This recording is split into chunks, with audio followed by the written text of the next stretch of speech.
Primero que todo, expresar mi agradecimiento al portal contratacionenlinea.com por la invitación que me ha extendido para disertar un poco en un periodo breve un tema que está teniendo muchísima actualidad en la jurisprudencia del Consejo de Estado y está relacionado directamente con un principio universal del derecho. Estamos hablando del enriquecimiento sin causa. El tema pues ha merecido de todas maneras opiniones divergentes y de una u otra manera esto ha venido consolidando la construcción de unas estructuras jurídicas mucho más elaboradas que de alguna manera procuren un mejor nivel de entendimiento y ojalá se lograra lo que ha venido sucediendo desde el mes de noviembre del año 2012 para acá, una línea de unificación jurisprudencial que permita tanto a los contratistas como a los particulares pseudocontratistas o cuasicontratistas, voy a decirlo de una vez en esos términos, entender las dinámicas y los alcances de lo que puede suceder respecto de esos patrimonios que de alguna manera parecieran tener garantías frente a las estructuras jurídicas cuando interactúan con las entidades estatales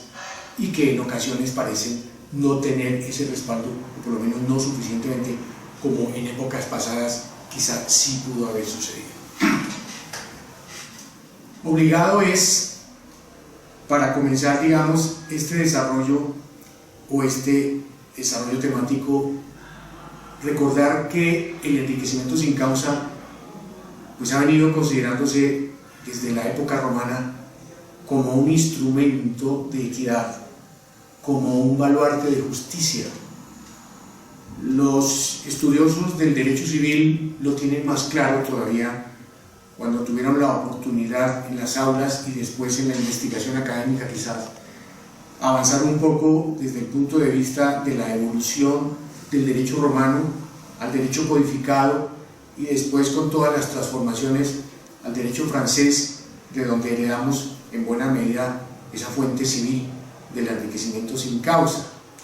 Digamos esto para señalar cómo el enriquecimiento sin causa parte de una concepción de equidad. Es un parámetro que no se mide desde el punto de vista de la regla jurídica, sino desde el punto de vista de la apreciación que haga el juez frente a las situaciones o a las interrelaciones que se puedan presentar entre dos o más sujetos, generalmente dos patrimonios que se ven enfrentados uno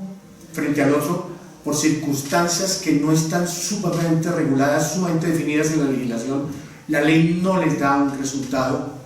y sin embargo para el juez pueden resultar situaciones injustas, contrarias a la moral algunas y finalmente convertidas en una especie de situaciones que, aunque injustas y más tarde con el correr del tiempo se vuelven carentes de causa y entonces empezamos a desarrollar el concepto del enriquecimiento injustificado frente al enriquecimiento carente de causa o sin causa. Aquí entonces viene bien como en la jurisprudencia civil reiterada por la Corte Suprema de Justicia desde los años 30 para acá, el enriquecimiento sin causa obedece a un principio universal del derecho que también es objeto de debates en sede de casación, porque cuando se contraviene un principio también se puede poner en riesgo la seguridad jurídica y la equidad. Y ahí es cuando entonces el enriquecimiento sin causa aflora en la jurisprudencia de la Corte Suprema de Justicia para ser aplicada en nuestro medio colombiano bajo unas reglas o con unos alcances y con unas estructuras que prácticamente lo que hacen es recoger todas las teorías como de Zimmerman, de Potier, de Josserand, pues para citar todos esos autores de línea extranjera universal, que son las fuentes que en Colombia, como en todos los países de la órbita y de esta concepción americana, suramericana, latinoamericana, lo han venido implementando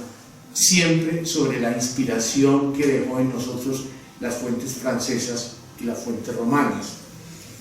Y entonces aquí es bueno el fragmento aquel de la Corte Suprema de Justicia en donde se plantea que el enriquecimiento sin causa es, por encima de cualquier cosa, una fuente subsidiaria de obligaciones.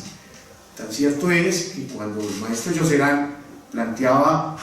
en las fuentes de las obligaciones, las fuentes clásicas, al contrato, al delito, al cuasidelito, al cuasicontrato y a la ley, consideró la posibilidad de generar el enriquecimiento sin causa una quinta fuente de obligación, y ello por las mismas características que reviste el enriquecimiento sin causa, es decir, que es ante todo una regla de equidad y de justicia que suple los vacíos que no ofrece la convención menos el contrato, y que no se trata, cuando hablamos de enriquecimiento sin causa, de culpas o de dolos o de contravención a un precepto legal, porque son instrumentos que están recogidos, codificados, frente a los cuales hay lo que se llama fuente formal, y el enriquecimiento sin causa es ante todo fuente residual.